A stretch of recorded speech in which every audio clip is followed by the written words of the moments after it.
6 different stock numbers from 6 different manufacturers that theoretically represent the same item.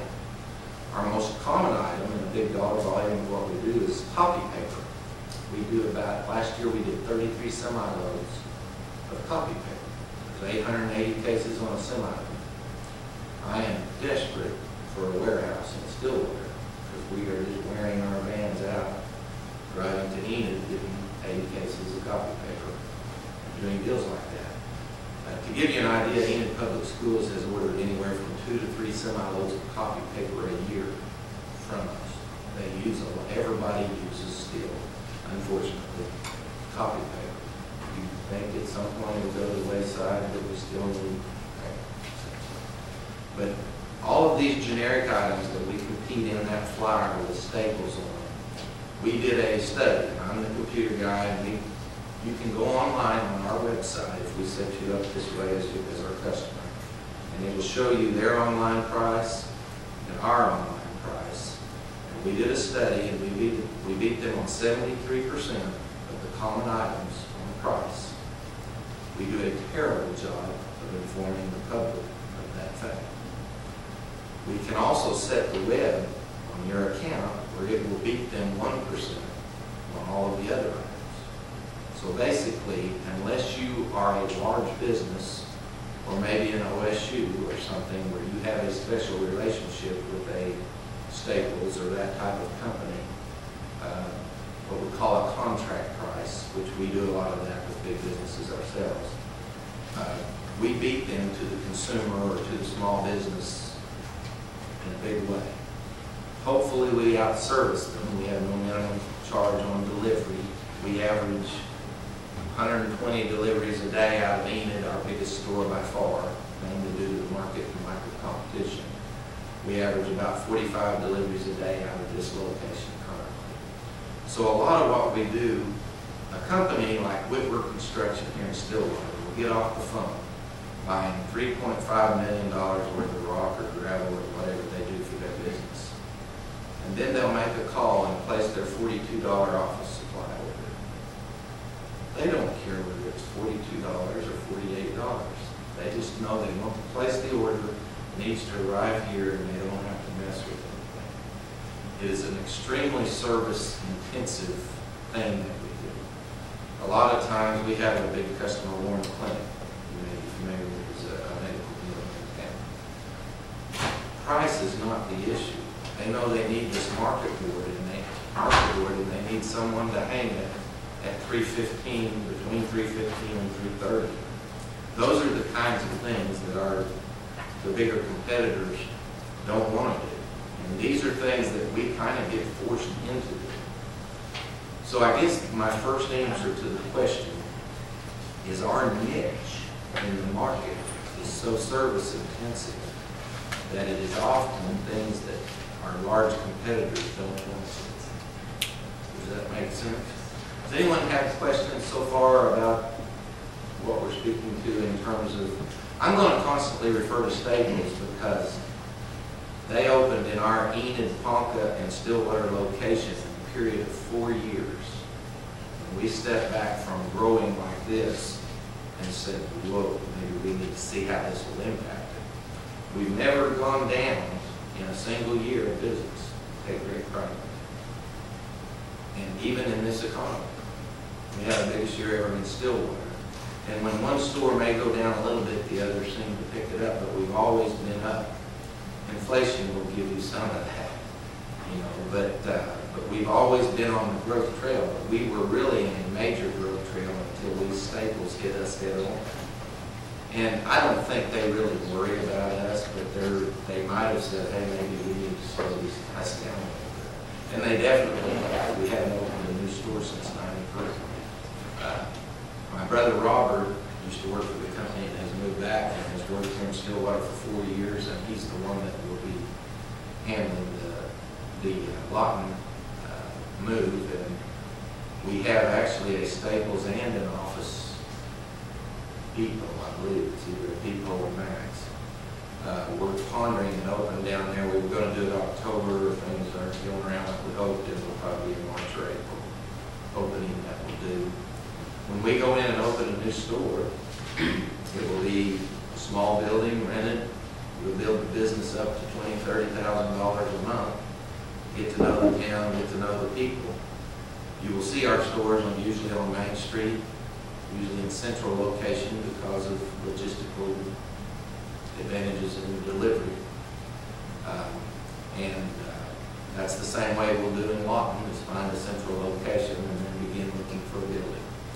We own buildings that are owned by the stockholders, several in in each of the towns that we're in. And our business model is very control-oriented in terms of being a family business, an S Corp. We can turn at a right angle. Once again, in my opinion, a big advantage to state. The internet deal has opened up a Pandora's box, and I wrote all of our internal software for our invoicing, our EOQ, our purchasing related software, our internal accounts receivable, which is a major thing for our type of a company because we sell pencils. So there needs to be a lot of invoices for things to add up. And a lot of times a company like one clinic will have 40 or 50 invoices per month from different departments within there. And OSU, I wouldn't have any idea off the top of my head how many different invoices because OSU behaves as separate entities. Each company, each department, engineering, education, that type of thing kind of controls their own purchasing to a large degree other than the big bid concepts, which are things like the furniture they got in the store. But I hope each of you might take a few minutes and visit our website, www.maryfieldofficeplus.com, and we need help. We're getting ready to overhaul it in some major ways, but it is tremendously suited if you are a business.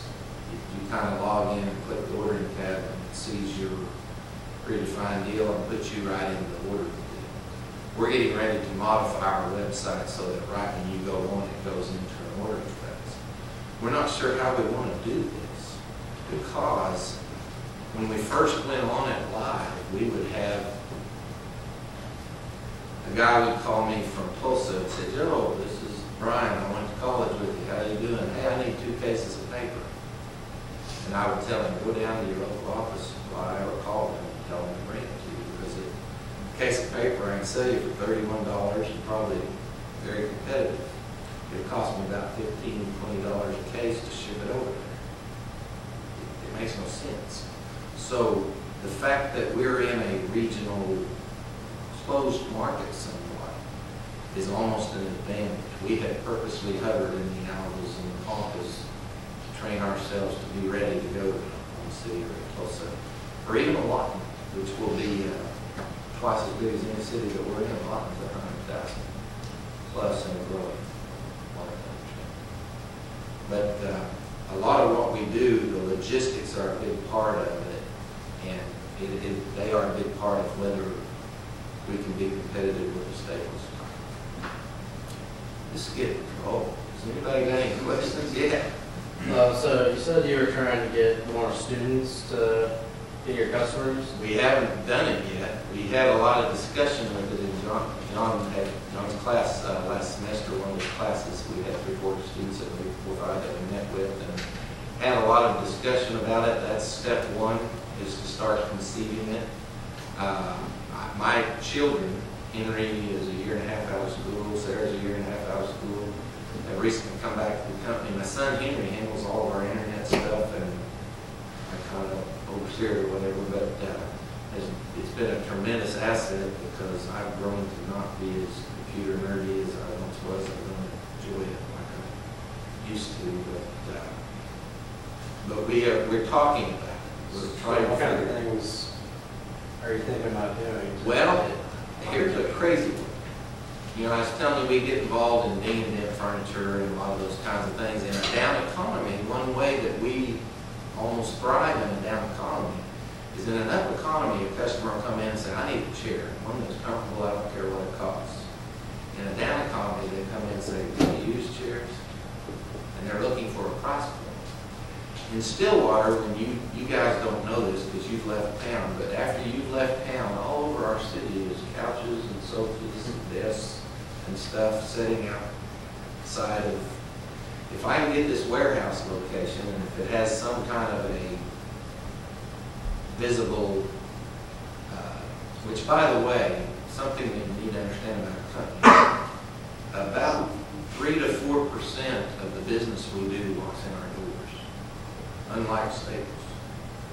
And I know that sounds like, oh my God, how would they do it?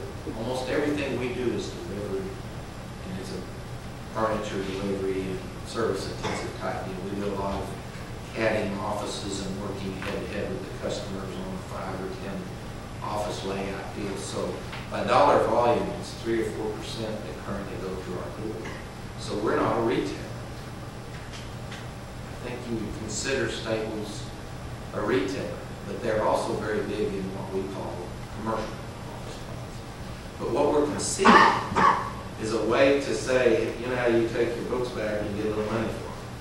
Bring your desk back, you get a little money for it. We'll resell it next semester. It's a space required intensive deal. It's a environmental deal.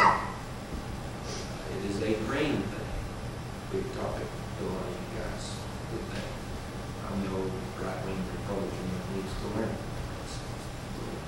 But it is a positive thing in terms of taking furniture that may still have a value or some palatable use and putting it. I know what my residence looked like when I was in college, and you didn't want to put a nice desk in there.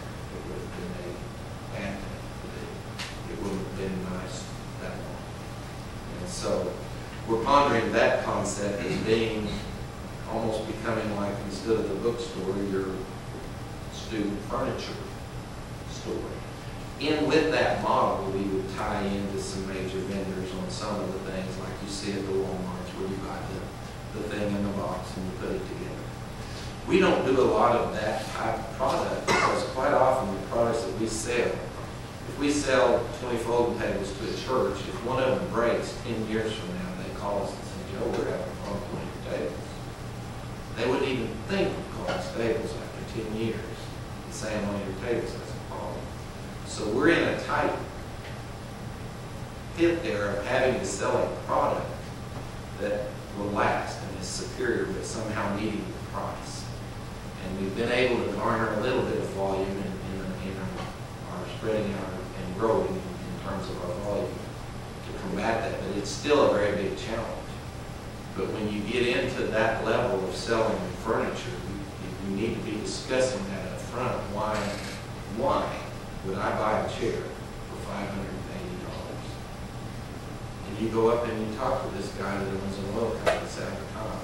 You tell him you don't have time to be joking around with a chair that's going to break down. There's no one easier to sell to than a personality. But they're too important to not have a chair that gives them perfect comfort, to be able to focus on their business and not their chair. And so you can move them from that $159 black leather chair that we all sell, or the $89 executive black leather chair that we sell. But when we sell them, we put them on a scale and weigh them and say, no, we won't sell you that chair. We really don't. But we've talked to them about what is this purchase going to look like in 7, 10, 15 years. Well, in selling to students, unless you're selling them something that's an heirloom piece that they're going to move into their, you don't think of buying a desk that you're going to move with you. You don't want to. There's a logistical cost to that. So we've got to tie into some vendors, and we're looking into that now. In terms of the prefab, moving a big movement towards this prefab, student assembled type of furniture line. We used to do a lot. There was a company out of Missouri, a big company called O'Sullivan. I don't know if any of you have heard of it. It's like Bush, if you've heard of that, or just some of these companies. Now, unfortunately, so much of it comes from China that America has lost that market too.